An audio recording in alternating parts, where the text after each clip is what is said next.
Yo, welcome back to the Red or Blue Pill channel, people. Thank you for returning subscribers and members. What we do here, if you are new, is we react to the most disturbing and creepy videos from the internet, and we go through the latest. If you like what you see, don't forget to sub up, turn on the notifications, let me know your thoughts in the comments section. With that being said, let's roll. Video is for entertainment purposes only. Well, we seem to be making some progress. With the skies blue and clear, it would suggest to me we're getting very close to the end of this movie. I was told about, could have been 3 years ago now, by a reasonably good source, that the skies have been being sprayed with good stuff. Basically, the last few years, the spraying of the skies has been a good guys, in good guys control, part of the movie, obviously. And I still get people emailing me on a regular basis about the sky, and I keep saying, well, as far as I know, it's been good stuff for quite a few years now. Good guys operation, part of the movie. And people still send me stuff saying, oh, look at the skies. And I said, well, what did I tell you last time? Stop worrying. It's a movie. It's a play. Whatever you want to call it. Either way, movie, play, or whether you believe it's real dirty stuff, which it's not from what I can ascertain, it's a good indication that the movie is coming to an end, because that is something that was concerning a lot of people. I mean, it has been absolutely glorious this last few days. I mean, it's so mild, the breeze is nice, a bit of a chill now and again, but absolutely wonderful. I've had some very long walks the last few days. No one was going to keep me inside. So that's a good sign, I think. I've been saying to people for a very long time now, don't worry, everything's going to be fine. And they still keep throwing things at me. I think, no, you're not going to stress me out the way you're stressed out. Just chill out. I've got other things to worry about. Try to get this business working. That's my number one concern. And of course, I can't really do that till the grand exposure, really, because it's for afterwards. But it's like, I still try to get ahead of the game, and sometimes you can't do that. So just kind of chill out. Everything is going the way that I was told and many other people were told many, many years ago. It took longer than we thought. I mean, I've lost count the amount of times I've said over the last few years about the Third World War. There's not going to be a Third World War. I said that so many times at the point when we thought they were going to expose it. Of course, the truth is, now, in hindsight, it was clear that it was always going to be 5 years. So all this guessing game we were playing, and even a lot of psychics that told me that they gave me actually precise dates as when it was going to happen, and it never did. So I don't think we were ever supposed to know. I think it was always going to be around 5 years, and this is where we are now. I think the fact that the skies are so wonderful, and it's been like this for, I don't know, could it be a week? I'm not really sure. I think that's a very good sign. So the Third World War, not Third World War, hopefully really is just around the corner now, and they can get this world sorted out, do the things they need to do, blow the things up they need to be blown up because they need to be eradicated. We never need to see those again. Of course, we can't get rid of the space. What are they going to do with the space where these places were? Well, I don't know. They'll have to do some kind of magic on there, because you can get rid of the buildings, you can't get rid of the space, can you? It's always going to be there, so they're going to have to come up with some kind of, I don't know, a magical idea to make it acceptable to go there for whatever reason. You can't remove the space, can you, like I just said? So I'm sure they'll come up with something, kind of a peace park or something. I don't know, we'll have to wait and see. So do some kind of hippy-dippy cleansing operation. I don't know. You can never get rid of what happened there, can you? It's always going to be in your mind. That's the trouble. You can never get rid of those memories and those feelings that it made you feel when you come to the realization for the first time of what they were actually doing there. We can never remove that, but we can make it, we can heal ourselves as best as possible and heal that part of the earth as best as we can.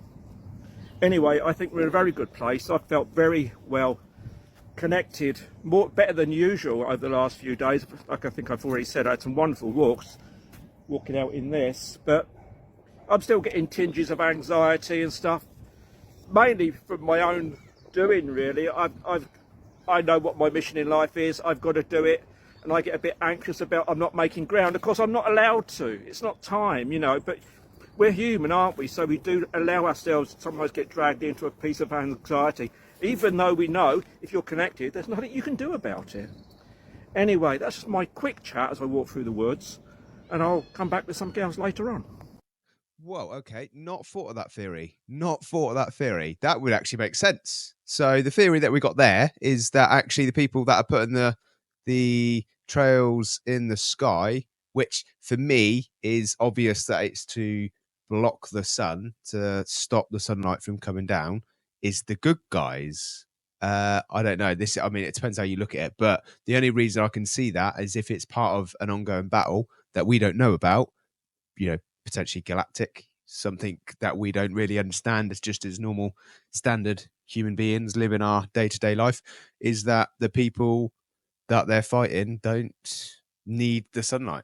That's the only thing I can think. The only bad thing is that I like the sunlight and I need the sunlight. So I would probably say that the people that like the sunlight is similar to me, because I love sun. I don't know. Interesting theory. I'd like to understand more on what he said. I've never come across that guy before. Interesting. Look at this photo that was taken in Germany yesterday, you guys. I don't know what's going on, but this guy said it was a real photo. This is unedited and everything. But look at these weird anomalies that's popping out of this photo, y'all. What is going on here? It looks like there's like some type of energetic exchange happening here with the sun. And looking at this picture, I'm looking at so many things here. Like I see a sphere right over here. I don't know if you guys can see that right there. Y'all see that? It's like a transparent version of it. And there's another huge sphere down over here. He said this thing was sitting over the horizon. Y'all can clearly see that right there. Look at that. It looks like a huge version of this thing over here. And then y'all see this. And then I always point this thing out behind the sun to y'all. But look at this. It looks like the sun has wings. Do y'all see that? Look at that.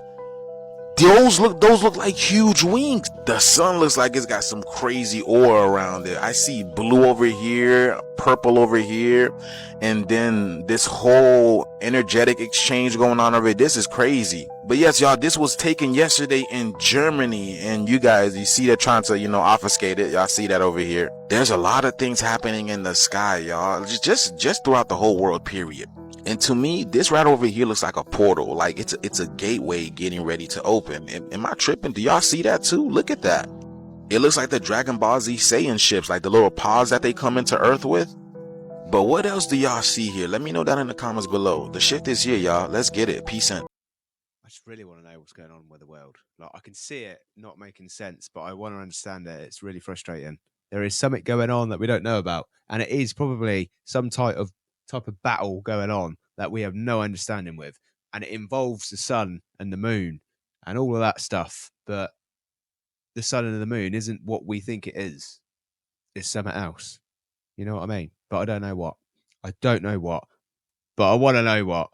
I mean, that was crazy. And I've noticed that the skies, it's different blues. There's like a blue, but then there's like a hazy blue. And it's just so weird what's going on. Anyone would think, like it was a projection, if you know what I mean. And then the color of the sky, projection, that they're able to press the button and then suddenly, boom, it changes. Boom, it changes again. Boom. But I don't know. It's crazy, peeps. It is crazy world that we live in. I think we know that for sure. When I first saw the phenomenon, it was like, holy shit.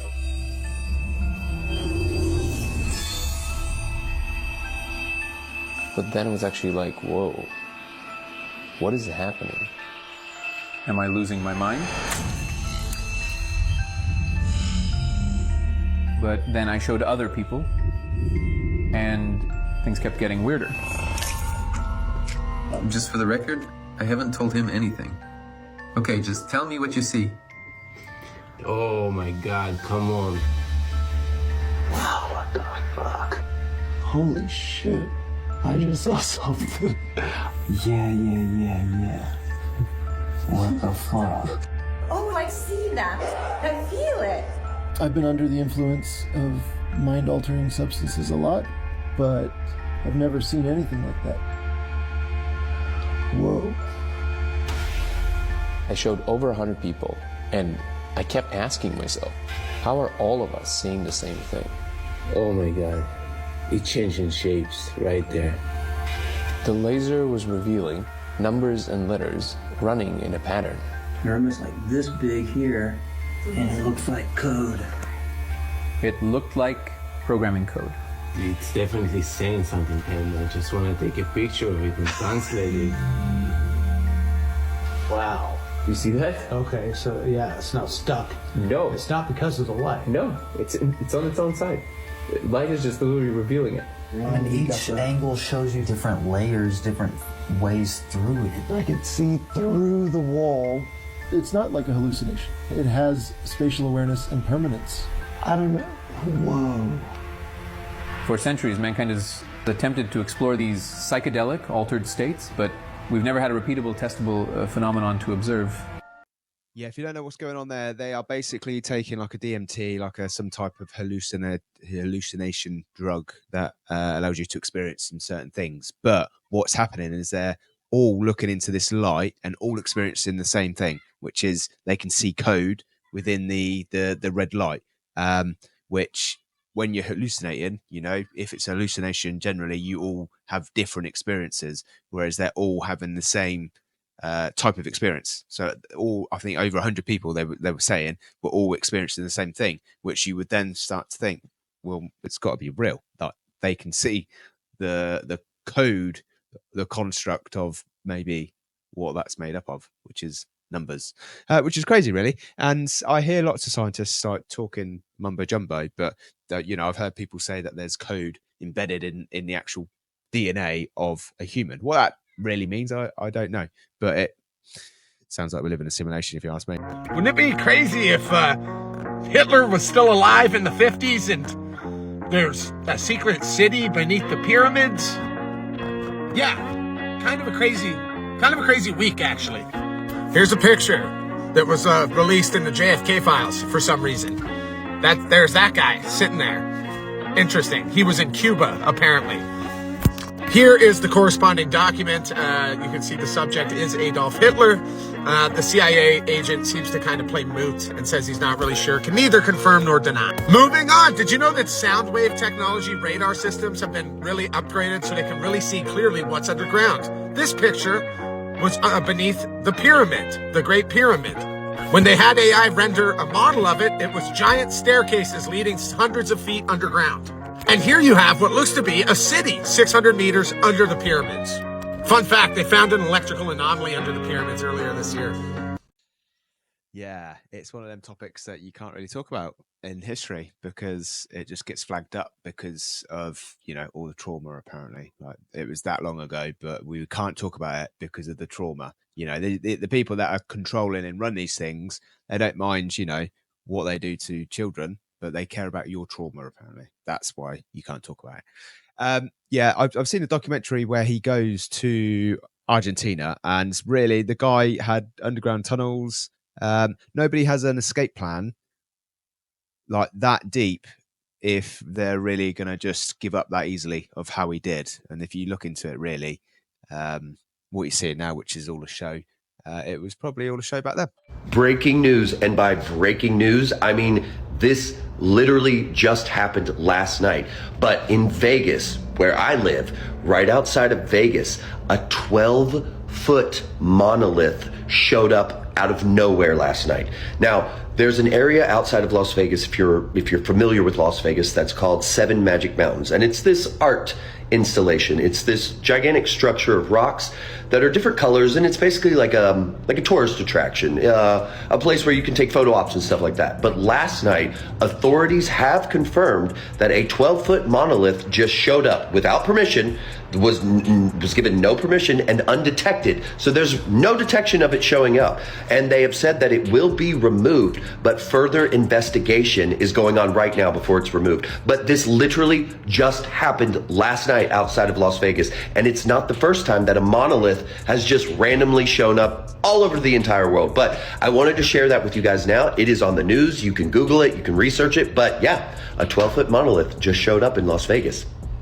What in the Monolith is going on there then, Pete? People thought that Ron Wyatt was lying. They called him crazy, a fake, even dangerous. But Ron never backed down. Not when they mocked him, not when they laughed, and not when they told him to stop freaking digging.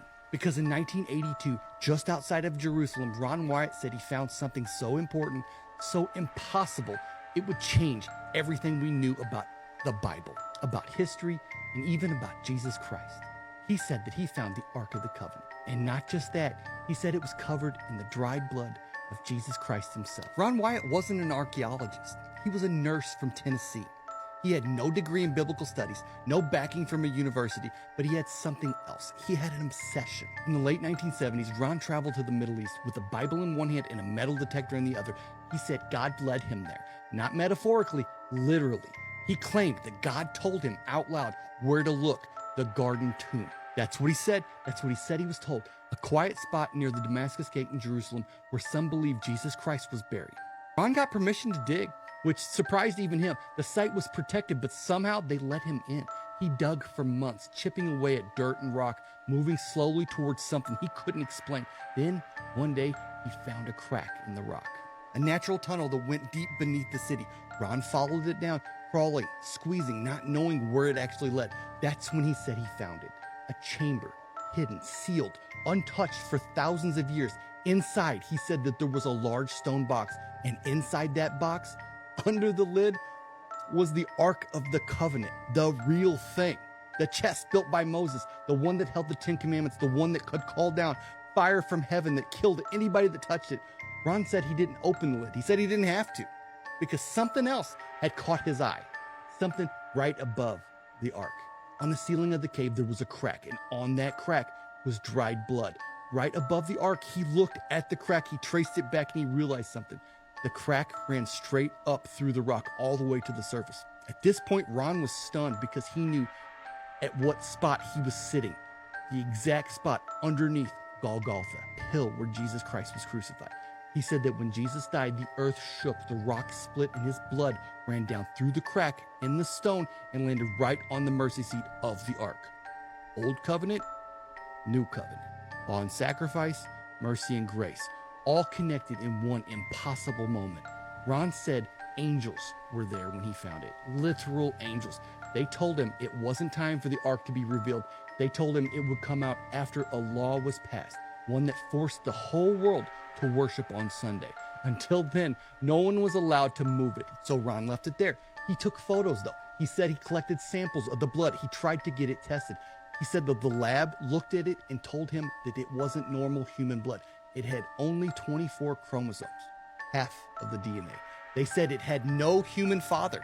Now, pause. This is where things kind of shift, because from this point forward, Ron's story went public and it got really freaking messy. People wanted proof. They wanted pictures, documents, witnesses. Ron showed almost nothing. He said that the Israeli government sealed up the area. He said people who tried to enter the cave got sick or turned back. He said he was being watched. In the early 90s, Ron told this story at churches, conferences, everywhere. He made videos, wrote articles, but still no Ark. The mainstream archaeological community laughed at him. They said the story made no sense. The Garden Tomb isn't a verified crucifixion site. The Ark disappeared from biblical records after the Babylonian siege, and no government on earth would let a nurse from Tennessee dig in Jerusalem, except Ron swore that they did. He dug for months. And here's the part that nobody can explain. Not to this day. No one has proved that he didn't find it. No one has shown footage of the chamber and proved that it's empty. No one has taken cameras into the cave and disproved the story. The cave is sealed. The cave is there. It's real. Israeli Antiquities Authority refuses to comment, and the Garden Tomb organization denies that the dig ever happened. But they also admit that they don't own the underground area. So where does that leave us? Let's talk about what the Ark even is. The Ark of the Covenant was the centerpiece of Israel's religious life. It held the Ten Commandments, Aaron's rod, and a jar of manna. It was kept inside the Holy of Holies in Solomon's temple, sealed off, guarded, and only seen once a year by the high priest. But when the Babylonian army invaded Jerusalem in 586 BC, the Ark vanished. Some people think that it was taken to Babylon. Some say it was hidden in a cave, and some said it was destroyed. Others believe that it was hidden by priests and still rests somewhere under Jerusalem. There are a few verses in 2 Maccabees, a non-canonical book, that says that Jeremiah the prophet hid the ark in a cave on Mount Nebo and sealed the entrance until God decided to reveal it. And that sounds a lot like what Ron said. Ron died in 1999. He never changed his story. He never sold the ark. He never tried to cash it in. To the very end, he said, I know what I saw. So either Ron Wyatt made the biggest archaeological discovery in human history, or he told the biggest and longest lie of all time. Either way, the chamber is still sealed beneath Jerusalem. It still waits. And if he was right, then one day we're going to all see it. Damn it, man. That's interesting. Well, I'm pretty sure that Donald Trump's got it now. So, yeah, I don't know what happened. It's still not there. But let's face it, if someone gets found, then the people that run the world are going to cover it up and they will take it for themselves, especially if it's got any magic powers. I don't know. Has it got magic powers? End of the show anyway, peeps. So thanks for watching. Appreciate the support. Have a good morning, evening, afternoon. I'll see you again tomorrow.